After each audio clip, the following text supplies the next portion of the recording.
Welcome to the First Unitarian Society of Milwaukee's online worship service. I'm Rev Jennifer Nordstrom, and I'm honored to serve as the First Unitarian Society of Milwaukee's senior minister. We welcome people of all genders, sexualities, ages, races, ethnicities, histories, and bodies. We welcome your mind, your heart, and your spirit. We welcome all you're bringing with you today and all your heart longs to set down. We'd like to pay a special welcome to guests who are joining us today. If you're visiting for the first time or joining us from afar, why don't you say hello in the chat now and tell us where you're joining us from? I welcome everyone into our worship service by inviting you to repeat our first church mission after me. We gather to nurture the spirit, engage the mind, and inspire action. Let's go now to our beloved sanctuary to light the chalice, which is the symbol of Unitarian Universalism.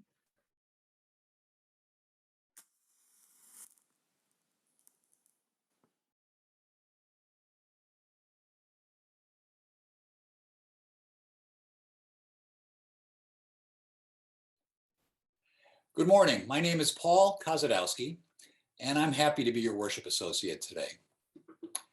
For me, spring awakening means it's time to take walks again. The weather is brisk but tolerable. The snow has melted away. People who have cloistered themselves through winter can take to the sidewalks again. My love of walking goes pretty far back, so I was delighted to discover that very smart people have thought about what it means to walk in a city. When I was studying modern culture in graduate school, I came across the idea of the flaneur. As you might guess from its French sound, the term originated in 19th century Paris. The new boulevards and shopping arcades drew people to the sidewalks for the first time. The people of the city displayed themselves and enjoyed being on display. The flaneur referred to the pleasure of being in that crowd, to feel the richness of humanity around him or her without actually having to connect or interact with anyone. Maybe you've been a flaneur yourself, milling through a Summerfest afternoon or walking around the aisles at a Brewers game. You could call it people watching, maybe. It's an appreciation of the street or the crowd as pure theater. And it captured exactly the pleasure I felt when walking around a city. The streetscapes and the people combining into an intimate spectacle. In 2005, I had the chance to write about that pleasure. My editors at Milwaukee magazine asked me to write a story about a walk across the county. I would start at the Ozaukee County line and over 3 days make my way south along 27th Street until I reached the county's south border. I accepted. Preparing for the piece, however, I came to an uncomfortable realization. I couldn't write an entire magazine story just describing the landscape and the people. I would have to talk to them, strangers, people from other Milwaukee neighborhoods, some of them quite different than myself. As a journalist, I was used to talking to people, but as an arts journalist, I mainly interviewed people I knew, and our conversations were about things familiar to me, music, theater.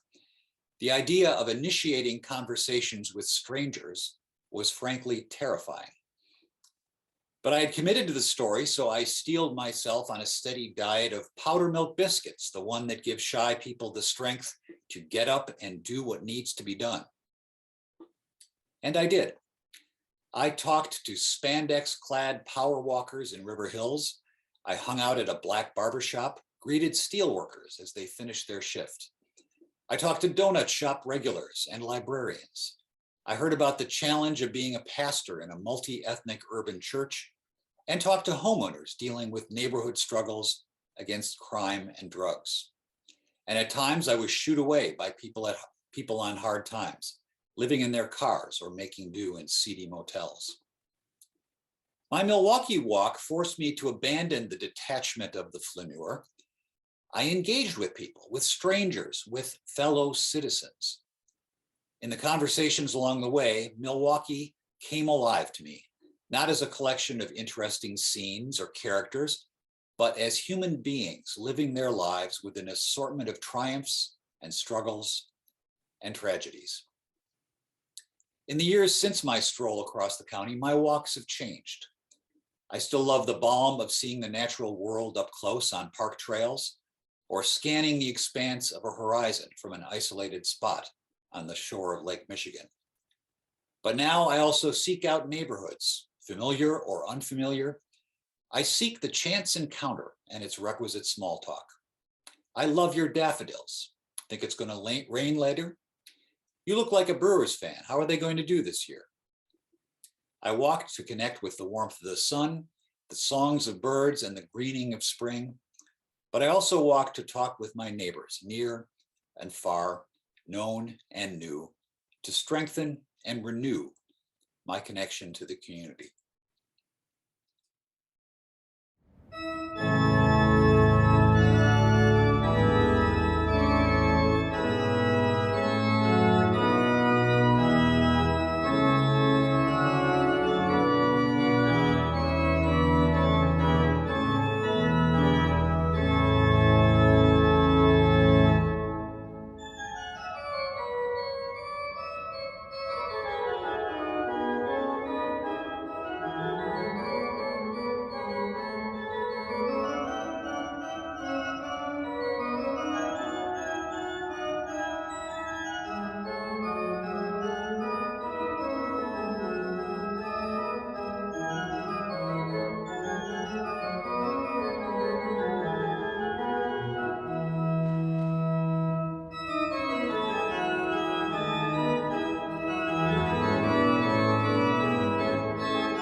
The book Gilead by Marilyn Robinson begins with a father writing a letter to his son. The father has a terminal diagnosis, and the letter is written as an epistle to be held long after his death. He wants to teach his young son about the world and his own life, and the letter takes on a depth and an intimacy that feels like meandering through another person's soul. Early in the letter, the father shares a story of a time he was walking to church. He writes to his son, "A young couple was strolling along half a block ahead of me. The sun had come up brilliantly after a heavy rain, and the trees were glistening and very wet. On some impulse, Plain exuberance, I suppose. The fellow jumped up and caught hold of a branch, and a storm of luminous water came pouring down on the two of them, and they laughed and took off running, the girl sweeping water off her hair and her dress as if she were a little bit disgusted, but she wasn't. It was a beautiful thing to see, like something from a myth. I don't know why I think of it now, except perhaps because it's easy to believe in such moments that water was made primarily for blessing and only secondarily for growing vegetables or doing the wash. I wish I had paid more attention to it. My list of regrets may seem unusual, but who can know that they are, really? This is an interesting planet. It deserves all the attention you can give it. We are in the season of water, of rain here in Wisconsin, the season of hope and mud.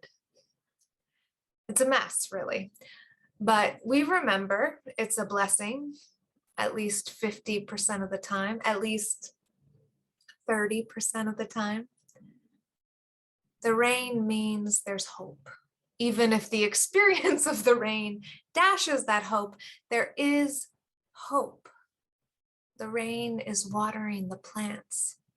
There are green things growing out of the ground, shoots sprouting up between edges of concrete and poking their way out of sodden, moldy leaves, insisting on life. We go through this season every year, and yet the feelings of hope and despair are fresh. It really is a season to test your faith. Do you really believe that the sun will return to warm the earth? Does your heart dare to hope for a glimmer of warm spring? It can be dangerous to open your heart too soon here in Wisconsin, like a brave little bud that grows too early and faces the frost of our inevitable April snowstorm. Maybe we took care of that on March 31st. Here's to hoping. And yet, those brave little early green buds are some of the most beautiful promises the earth gives our worn winter hearts, promises that spring will come, the sun will return, green will cover our corner of the earth yet again. In fact, it is already here. Green is already here, and you can find it if you look closely, if you're paying attention. Last week, after Sunday's service in person in the sanctuary, I was returning from the sanctuary to my church office, and there was a crowd of people standing in front of the glass window out, looking out on our patio. And they were pointing and exclaiming. There was laughter and clapping, bright smiles, and joy just radiating out from the group. I was like, what in the world is going on out on that patio? And even though I had about 2 minutes to eat before another event, I almost came over to investigate. Then I realized it's spring. Spring is awakening out there on the patio. There are buds out there. In my realization, I chose the sustenance of food with a promise that I would return later for the sustenance of beauty. And I did. And I feasted my heart on those small promises of life returning. You have to pay attention to see the signs of returning life in early Midwestern spring. You have to be willing to open your heart in gratitude to remember that water is a blessing that renews life. But I promise the buds of awakening hope are here. They're ready to be blessed by water, ready to be fed by sun, and nurtured in the ground of your opening heart. What are the small signs of returning hope in your life? What buds are waiting expectantly for the blessing of water and the sun of your attention to feed them? Sometimes people say that what we pay attention to grows. And there's a way that that's true. When we pay attention to something, we create neural pathways to it in our brains. The more we think about it, the more neurons we send to those pathways, creating thicker and faster routes for our minds to get there. We keep thinking about the thing, and so we see it more often, or hear it, or reflect on it more often. It grows in our mind.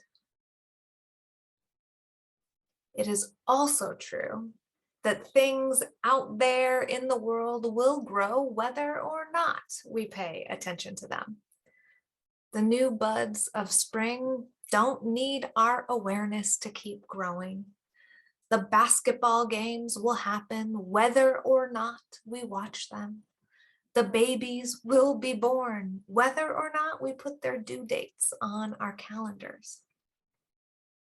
But when we pay attention to those things, they grow in our lives, and sometimes our attention gives a little something back to them that makes them grow even more in the world. We water the plant because we've been thinking about it. We go to the basketball game and cheer on our brother's kid, making them feel seen and supported. We cook a casserole for the baby's due date, so the new parents have another ready meal waiting in the freezer and more time and energy to spend nurturing the new baby and sleeping when they can. This is a fascinating planet. It deserves our attention. And our attention can bring more joy into our lives and help more beauty grow in the world. As Mary Oliver said, attention is the beginning of devotion. In Barbara Kingsolver's novel, Flight Behavior, one of the characters had a life-changing experience reading National Geographic. In 1976, as a schoolboy in the Virgin Islands, Ovid Byron read a story about a Canadian scientist who spent his life studying monarch butterfly migration, quote, chasing the mystery, devising a tag that would stick to butterfly wings, recruiting volunteers to help track them, losing the trail many times. And then, one winter's day, an old man on shaky legs, he climbed the mountain in Michoacan to see what must have looked like his dream of heaven. 40 years later, Dr. Ovid Byron is telling that story to a dinner party, and he can still quote passages from the article that he read as a boy. He told the dinner guests that he remembered exactly where he was when he read it, outside the post office, sitting on a lobster crate. He said, I was so excited by the photos in the article. I ran all the way down Crown Street to West End and out a sandy road to the sea. I must have picked up a stick somewhere because I remember jumping up and whacking every branch as I passed it, leaving a trail of flying leaves. When I got to the sea, I didn't know what to do, so I threw the stick into it and I ran back. It was the happiest day of my life.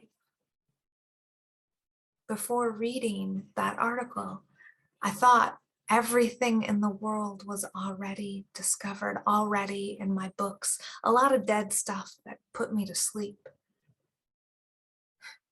That was the day I understood the world is still living. My dear ones, the world is still living. It is still alive, awakening from its winter's rest here in Wisconsin, but alive and breathing and interacting with us in every moment. We are part of that living thing, whether we're jostling new drops of rain on a branch down into a blessing of laughter, or stick thumping joy through a tree's fluttering leaves. We are a part of this gorgeous world awakening anew in spring. We can bless it with our attention as it blesses us with rain and green and mud and hope.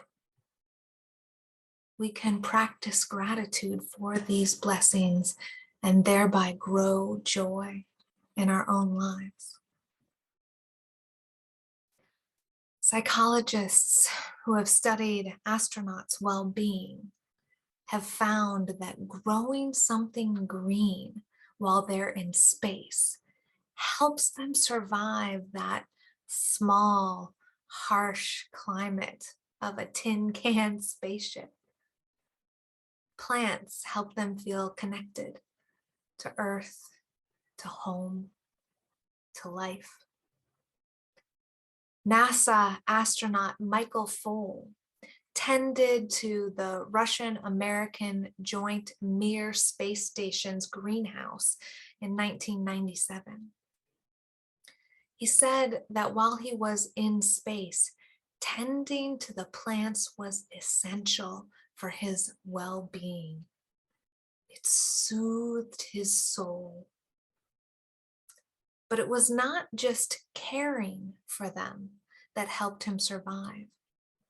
It was being with them.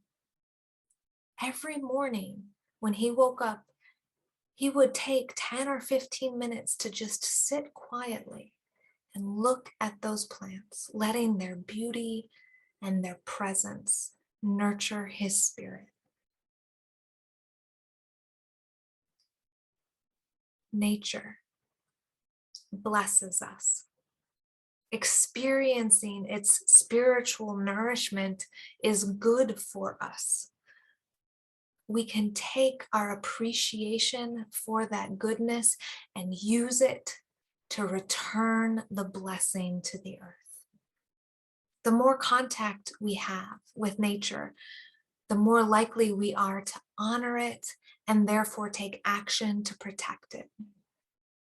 Attention is indeed the beginning of devotion. In the 2020 book, Nature's Best Hope, a new approach to conservation that starts in your yard, University of Delaware professor of entomology and wildlife ecology Douglas Tallamy writes about how we can both experience the joy of the natural world and tend to it on both a manageable and effective scale in our very own yards.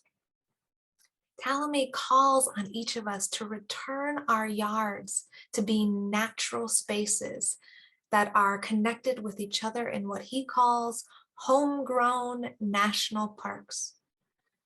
He says by doing this, we have the potential to, quote, restore some semblance of ecosystem function to more than 20 million acres of yards that are now ecological wasteland. Tallamy is inviting our attention to the natural world into the reverence of preserving it. By returning our yards to nature, by planting indigenous species, we can support pollinators, wildlife, and larger healthy ecosystems. Even small spaces help, and the more of them there are, the more they connect as corridors leading towards homegrown national parks. In one success story Talamy cited in the book, the restored High Line in New York City has had monarch butterflies and bees return after native species of plants were planted in it. The High Line is an old railway that's been transformed into a pedestrian walkway that's lined with indigenous plant species, shrubs, perennials. In 2014, Talamy visited this relatively small native species project. It's just 10 feet of native species on either side of a pedestrian walkway, all of which is elevated above New York City's concrete jungle. Talamy said that he expected to see indigenous plants there when he visited, but he had no expectation whatsoever of seeing native bees or butterflies. He wrote, "I did not think that populations of pollinators could survive within, let alone find, such a tiny island of habitat amidst a sprawling sea of bricks and mortar and steel." But much to his surprise, within 5 minutes of being at the High Line, he saw 4 different native bee species, including 2 species of bees he had never encountered before in his travels. A few minutes after that, Talamy was shocked to see 3 monarch butterflies, the first that he had seen anywhere in the Northeast in 2014, despite hunting for them throughout his travels. He concluded that the birds and the bees, those pollinators that we need to survive, will, quote, be able to thrive in city environments if we simply restore the plants that support them in the landscape. Pollinators, especially bees and butterflies, bring abundance and diversity into our natural world. They pollinate our plants, keeping the food chain flourishing. There are more than 520 different bee species in southeastern Wisconsin alone. Fortunately, though, we're losing 8 to 10% of these species every year because of habitat damage and climate change. Making pollinator-friendly habitats in our own yards and in the city is something that we can do to return the blessing plants give to us. We can be part of renewing our urban land on a larger scale. Through the work of several local environmental organizations, including the Milwaukee Riverkeeper and the Urban Ecology Center, the Milwaukee River Basin is returning to health with native species and cleanup and restoration. For Earth Day, again this year, hundreds of volunteers will converge to clean up the rivers at over 60 locations across the Milwaukee area the morning of Saturday, April 23rd. Our very own First Church's Susie Seidelman is leading the cleanup at the Kern site, and she is inviting First Church to come together and be part of that work. If you want to join with other First Churchers doing river cleanup for Earth Day this year, sign up on Milwaukee Riverkeeper's website for the Kern Park site. Kern, like a kernel of popcorn, Kern Park site. Susie Seidelman will be doing the check-in there on Saturday morning, April 23rd. Susie is a white woman in her early 40s with glasses and short, swoopy brown hair. That's in Susie's words. She's going to post the link to sign up on our First Church Facebook group too, so you can watch that space if you want the link, or you can just Google MilwaukeeRiverkeeper.org. Our attention is the beginning of our devotion, and we turn it to the blessings of this early spring. We turn our attention to the blessings of water and mud and hope, the blessings of community and reverence and renewal, the blessings of our energy, returning to bless the earth and waters that have nourished us, mind, body, and spirits. Dear ones, may your hearts open to new buds of hope this season. May you pay attention, experience beauty, and turn your heart to gratitude for it. May you use your hands to bless the world in return. May it be so, and amen. It has been a blessing to be together. May you go out from here nourished and renewed, and use that to choose to bless the world. Until we meet again, may you be held, may you be healed, may you be whole.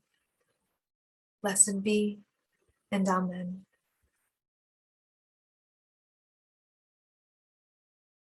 We are going, heaven knows where we are going.